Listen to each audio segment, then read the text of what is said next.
আসসালামু আলাইকুম।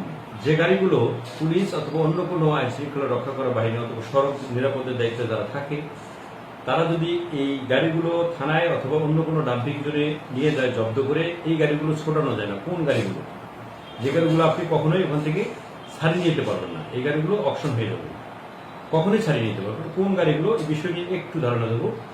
যারা জানেন তারা জানেন, যারা জানেন না তাদের জন্য ভিডিওটা খুবই গুরুত্বপূর্ণ। অনেকেই আমার কাছে জানতে চান, বিভিন্নভাবে মেসেজের মাধ্যমে, ফোনে জানতে চান যে আমি এই ধরনের একটা গাড়ি কিনেছি, কিন্তু কোনো কারণে এই গাড়িটা যদি আমাকে থানা পুলিশ অথবা অন্য কোনো বাহিনী গাড়িটা যদি জব্দ করে নিয়ে যায়, সেক্ষেত্রে এই গাড়িটা আমি কীভাবে ছোটাবো? এই গাড়িগুলো ছোটাইতে পারবো না। কোন গাড়িগুলো সেটা একটু ধারণা দেবো।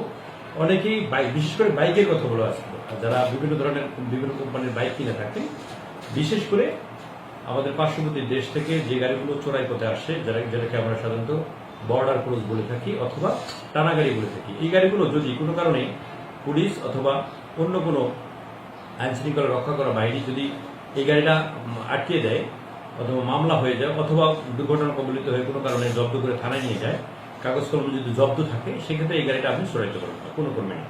অনেকেই বলে থাকেন যে এই গাড়িটার কোনো কাগজপত্র তৈরি করা যায় কিনা। অনেকেই আছেন চটকদার বিজ্ঞাপন দেন, ফেসবুকের বিভিন্ন আইডি তৈরি করে চটকদার বিজ্ঞাপনের মাধ্যমে সুন্দর সুন্দর ছবি আপলোড করে এই গাড়িগুলো বিক্রি হচ্ছে, অল্প টাকায় বিক্রি হচ্ছে। যে গাড়িটার দাম 3 লাখ টাকা, যে গাড়িটার দাম 2.5 লাখ টাকা, অর্ধেক দামে বিক্রি করার অফার দিচ্ছে। অনেকেই না বুঝে এই গাড়িগুলো কেনার জন্য মানে একদম অফারটা রূপে নেন। দেখা যাচ্ছে যে অ্যাডভান্স টাকা চায় 5,000, 7,000 অথবা 10,000 টাকা চায়, তারপরে বাকি টাকা দিলে আপনাকে গাড়ি দিয়ে দেবে, আপনার অনলাইনে আপনার কাছে পাঠিয়ে দেবে। এই ধরনের চুক্তি করেন। দেখা যাচ্ছে অনেকেই গাড়ি কিনে ফেলেন। আবার অনেকেই আছে টাকা দেওয়ার পরে ওই চক্রটা হাত থেকে প্রতারিত হন। টাকা দিয়েছে 6,000, পরে মোবাইলটা বন্ধ করে দিচ্ছে, অথবা বলছে যে আপনার এই ভুল নাম্বার টাকা আসছে অথবা আসে নাই, অথবা কোড ভুলে গেছে। যে কোনো একটা কথা বলে আপনাকে হয়রানি করবে, আবারও টাকা চাবে 7,000, 8,000, যে টাকা দেবেন আবার ডবল টাকা চাবে। এভাবে অনেকেই টাকা দিয়ে প্রতারিত হয়েছে। তো মূল কথা হচ্ছে, এই ধরনের গাড়ির কোনো কাগজপত্র তৈরি হয় না। মূল প্রশ্নের উত্তর হচ্ছে, এই টানা গাড়ি অথবা বর্ডার ক্রস গাড়ির কখনো কোনো কাগজ তৈরি করতে কেউ পারবে না। কেউ যদি আপনাকে কেউ যদি মেসেজ দেয়, সেটা ভুল মেসেজ দেবে, আপনাকে প্রতারণা করার জন্য এই মেসেজটা দিয়ে থাকবে। তার কারণ বিআরটি কর্তৃপক্ষ কখনোই এটা আপনাকে অনুমোদন দেবে না, কোনো কাগজপত্র এটা নাই। যারা এই ধরনের কাজ করে, ভুয়া কাগজপত্র তৈরি করে, একদম হুবহু কাগজপত্র তৈরি করে আপনাকে সাবমিট করবে, আপনার কাছে দেখাবে, আপনাকে প্রদর্শন করবে। আপনি দেখে হয়তো আবেগ আপ্লুত হয়ে আপনি কিনে ফেলবেন যে কাগজপত্র তৈরি হয়ে গেছে, কাগজপত্র আছে সবকিছু।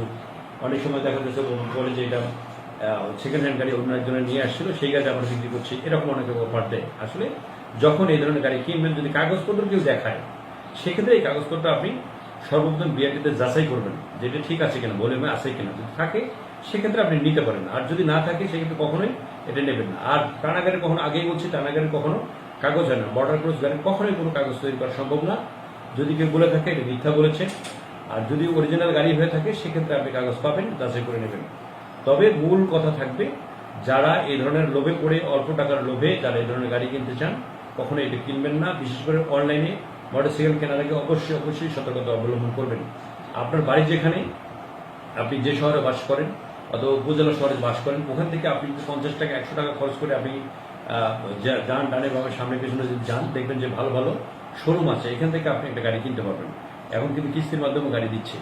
সে কারণে যদি অনলাইনে গাড়ি কেনার ক্ষেত্রে অথবা কারো কাছে সেকেন্ড হ্যান্ড গাড়ি কেনার ক্ষেত্রে আপনি যদি সতর্কতা অবলম্বন না করেন, সেক্ষেত্রে আপনি ঠকে যেতে পারেন, আপনি হেরে যেতে পারেন।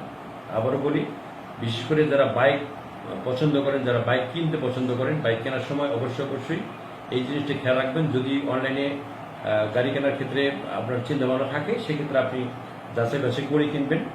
আর বর্ডার ক্রস গাড়ি যদি আপনি জেনেই থাকেন এটা বর্ডার ক্রস গাড়ি, না কেনার জন্য আমি উৎসাহ প্রদান করবো। কোনো কর্মী বর্ডার ক্রস গাড়ি কিনবেন না। যদি কেনেন, সেক্ষেত্রে আপনার সড়ক বা মহাসড়কে যদি কোনো কারণে আপনি ফেসে যান, সেক্ষেত্রে এই গাড়িটা কখনোই আপনি থানা থেকে বের করতে পারবেন না। এটা গাড়িটা থানায় থাকতে থাকতে নষ্ট হয়ে যাবে। আপনার একসময় দেখবেন যে অপশন এটা একদম বাঙালির জন্য বিক্রি হয়ে যাবে।